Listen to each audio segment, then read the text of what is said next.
Good morning guys. Ayan po guys, magsabaw po tayo na Ulo ng isda guys. with Napakasarap yan kangkong. guys. Ayan na po yung kangkong natin guys. Lagyan natin ng Kasi kangkong. marami tayong kangkong sa garden natin. Kaya Ito sa parang sabaw tayo na ulo ng isda guys.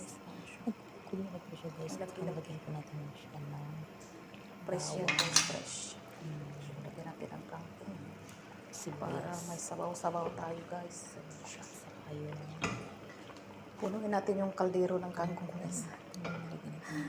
Ayan. Yan guys, ang patunayan na napatunayan natin na marami tayong gulay. Fresh. Guys, Galing sa garden yan guys. So, diba? At saka yung pagluto natin ng kangkong guys, huwag natin Sarap yung kain natin dito guys. Kasi fresh yung isda.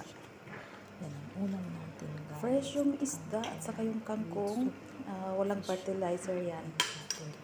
Galing po yan sa natin garden. Kaya yan.